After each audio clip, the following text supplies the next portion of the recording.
Historic Wotton-under-Edge is a tiny English hamlet around 40 minutes from Bristol, and its oldest structure, the ancient Ram Inn, is sometimes referred to be the most haunted property in Britain. There are a lot of peculiar people who have lived there, and the property has a curious history, so it's no wonder it's considered one of the most unusual in the area. There have been several paranormal investigations into the ancient Ram Inn.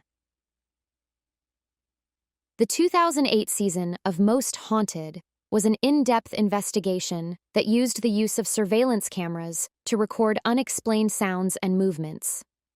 An episode of Ghost Adventures also aired at the inn, detailing the host's interactions with EVPs, electronic voice phenomena, and other paranormal phenomena that have been reported there. The history of the ancient Ram Inn is full with intriguing lives that it has lived.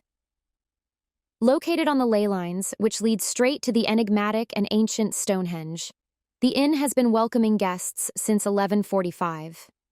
However, before that, the land had been a pagan burial place that dated back millennia. Because of this link, urban legend has it that the peculiar paranormal events recorded on the site had something to do with its interesting history. Slaves, masons, and other laborers who built the adjacent St. Mary's Church lived in the present-day structure in 1145. Many believe that the diversion of streams on the property surrounding the church's location unleashed the evil spirits that had been used in local pagan ceremonies. The residence was inhabited by a priest after the departure of the masons and other workmen. The building later served as a public house and inn. Nevertheless, a newcomer purchased the inn in 1968 and made it his home. He had no intention of being involved in a paranormal investigation. In an effort to prevent its eventual demolition, John Humphreys purchased the property in the late 1960s. This inn is supposedly one of England's most haunted locations, since he had an encounter with the ghosts on his first night there. He asserts that he was pulled from his bed across the room by demonic powers that seized his arm. Ever since then, he has discovered artifacts on the inn's premises that point to ritual sacrifices and the worship of demons. What is even worse? The skeletal remains of youngsters, who he suspects were stabbed with daggers, have been discovered. Humphreys continued to live there despite the presence of ghosts. He stayed at the inn to protect it, even though his family had abandoned him. Humphreys endured the specter's return night after night for almost half a century, until his passing in late 2017. It is said that the inn-turned home is haunted by many spirits. One of the most well-known is the local witch who was beheaded in the 1500s, when the practice of witch hunts was at its height. The lady sought sanctuary at the ancient Ram Inn as she evaded what may have been a trial by officially sanctioned witch hunters. But she was apprehended not long after and set on fire. Naturally, her legend will endure. The chamber where she took refuge is now known as the Witch's Room, due to the persistent belief that her ghost still lingers there.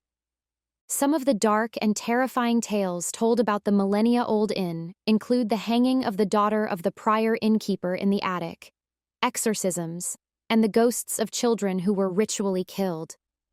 Paranormal researchers and the just inquisitive have captured images of these spectral orbs. Strange lights have frightened curious onlookers who are expecting to get a glimpse of the hereafter. According to legend, the inn's most spectral room is the Bishop's Room. According to urban legend, the rooms here are still inhabited by the souls of long-gone bishops. There are persistent reports of sightings of malevolent spirits, dark monks, and even the souls of these bishops at this location. A centurion from Rome has even been seen galloping past the walls on his way to harass some unassuming plumbers. The chamber that John Humphreys chose as his bedroom is said to be haunted by an incubus and a succubus, who frighten anybody who dares to remain there overnight. The first chamber guests see is the men's kitchen, which is said to be located on a pagan burial place and is said to be haunted by the eerie sounds of a baby crying.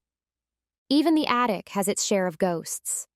There seems to be a heavy sense of sorrow in the air as I climb up and crouch under the roof joists.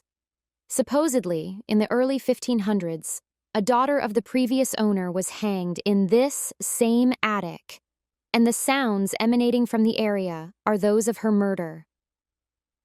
Caroline Humphreys, granddaughter of John, slept in the attic. Those slumbering in the bishop's room below often heard what sounded like a large object being pulled over the floor above.